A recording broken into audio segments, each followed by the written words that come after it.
Berikut adalah tata cara penggunaan aplikasi Presentic atau Guest Event Authorization.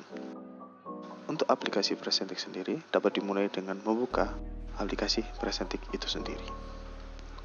Ketika kita membuka aplikasi Presentic, kita akan ditampilkan dengan login page, di mana kita akan melakukan login dengan akun yang sudah terdaftar. Tapi sebelum itu kita akan melakukan registrasi. Registrasi dapat dilakukan dengan menekan tombol sign up here yang berada di bawah login page. Setelah itu, kita akan terbuka di registration page di mana terdapat form input berupa username, email, dan password serta checkbox yang berisi role yang akan kita pilih nanti untuk akun kita. Pertama-tama kita dapat mengisi username, email, dan password. Untuk username bisa disesuaikan dengan keinginan oleh pengguna sendiri. Untuk email, diusahakan memiliki akun Gmail yang asli dan bisa diverifikasi. Serta password adalah password yang akan diingat oleh pengguna itu sendiri. Setelah itu, terdapat select your role atau role yang akan kita daftarkan kepada aplikasi Presentic ini. Terdapat 3 role, yaitu event organizer, participant, dan receptionist. Untuk kita dapat memilih semua role yang akan kita inginkan. Tapi untuk sementara kita akan memilih event organizer saja. Setelah itu kita pencet sign up untuk melakukan registrasi.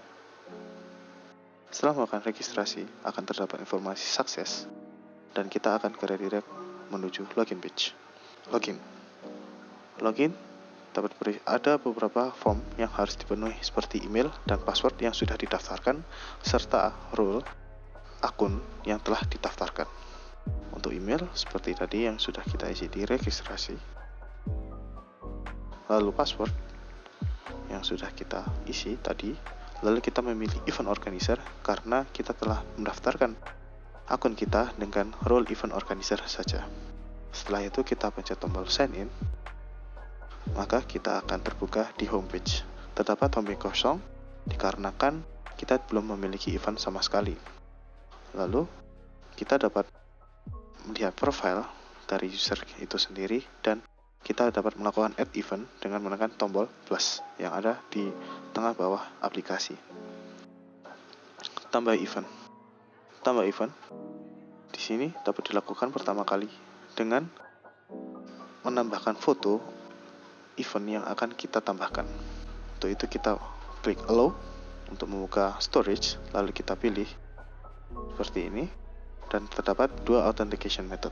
Kita dapat memilih salah satu authentication method, QR code atau face recognition atau keduanya. Saya akan menambahkan contoh ketika menambahkan keduanya dengan menambahkan maksimum scan oleh QR code yaitu 3. Face recognition terdapat 2 algoritma yaitu basic yang berarti cepat tapi kurang akurat dan advance cukup lama tetapi sangat-sangat akurat. Kita akan memilih advance untuk pertama. Event title mungkin seperti coba.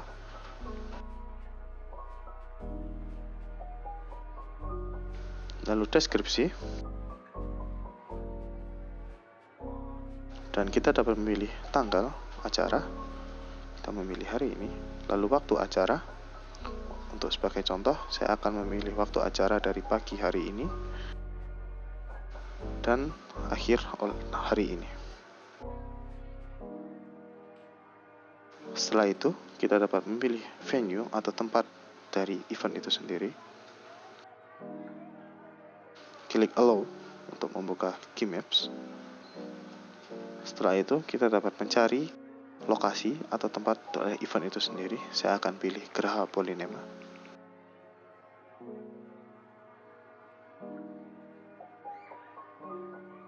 Setelah itu terdapat titik menjelaskan di mana Geraha Polinema. Jika sudah, kita dapat menekan confirm place, maka lokasi telah ditambahkan dan kita dapat melakukan simpan data.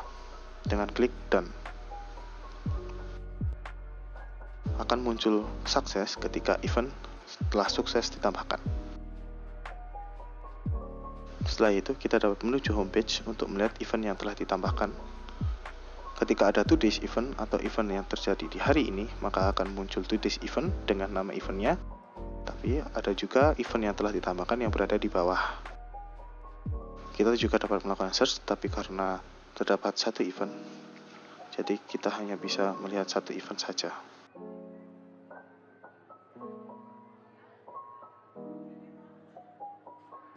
Selanjutnya, event detail.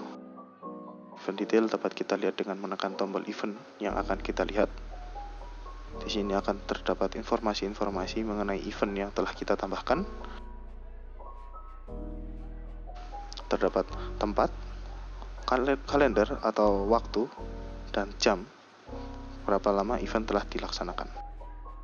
Di sini terdapat maps, guest list, informasi guest, dan add guest list file atau add guest participant. Tambah partisipan event. Untuk tambah partisipan event, kita dapat memulai dengan membuka event yang akan kita pilih. Seperti sebelumnya saya sudah memilih ini, coba event presenting. Setelah itu kita menambahkan add guest list file.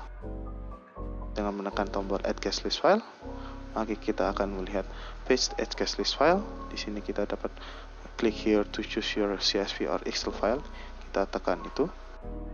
Setelah itu kita dapat melihat data-data atau yang akan kita tambahkan nantinya.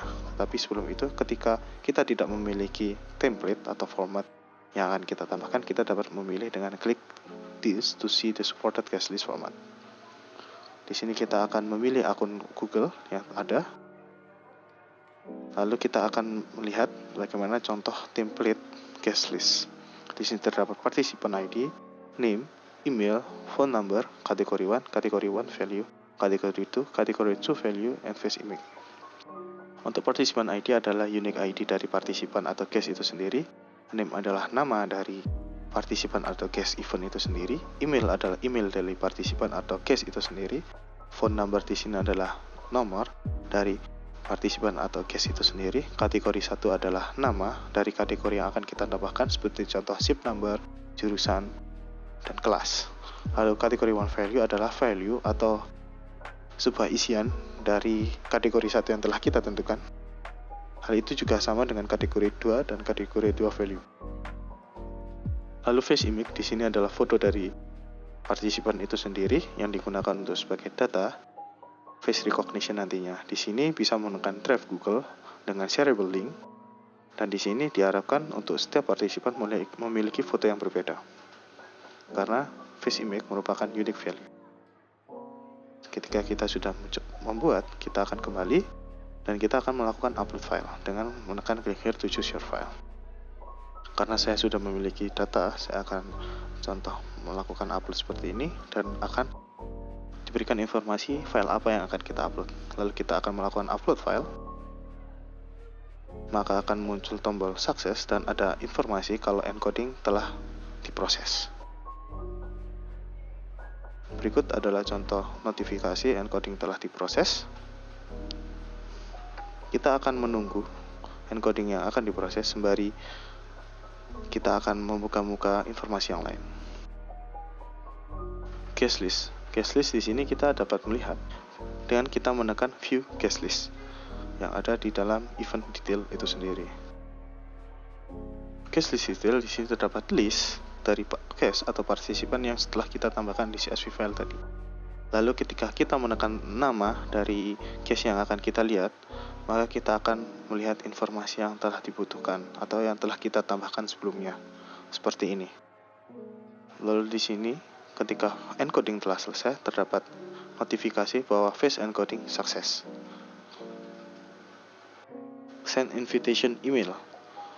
Untuk send invitation email atau mengirim invitasi atau informasi mengenai event yang telah dibuat, kita dapat menekan tombol send invitation email dan kita akan menekan tombol yes untuk melakukan pengiriman invitation email. Sistem akan melakukan pengiriman email dan ketika kita selesai, kita akan mendapatkan notifikasi ketika email telah selesai dikirim.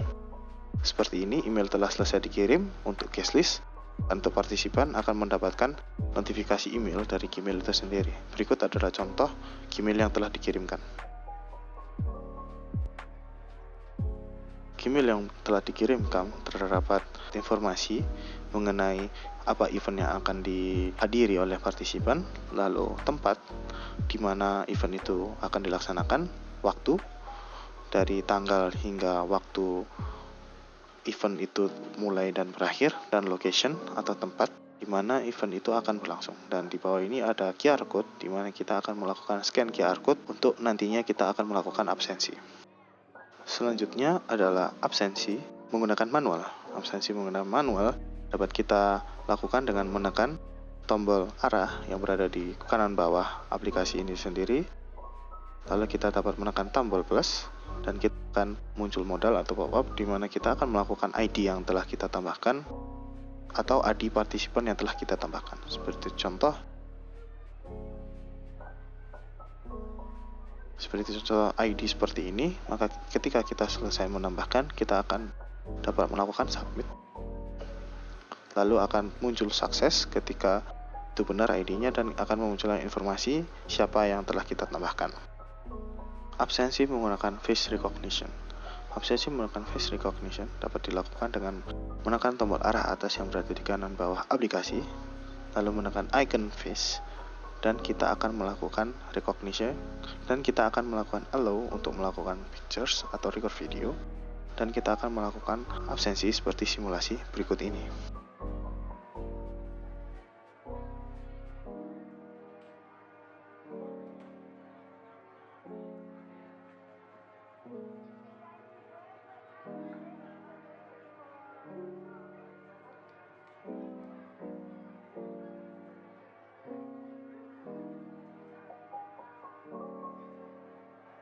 Setelah kita melakukan absensi, kita menekan tombol confirm untuk melakukan rekognisi.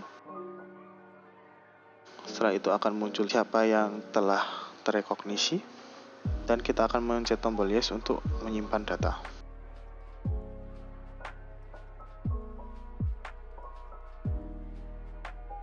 Absensi menggunakan QR code. Absensi menggunakan QR code dapat dilakukan dengan menekan tombol yang berada di kanan bawah aplikasi. Lalu kita akan menekan tombol icon QR code dan kita akan melakukan absensi QR code sesuai dengan simulasi berikut ini.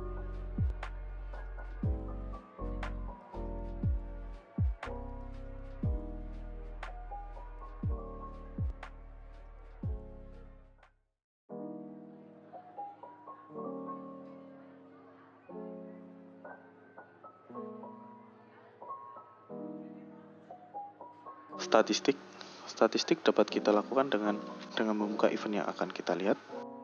Lalu kita dapat menekan tombol 10 guests are invited or 1 guest are attending.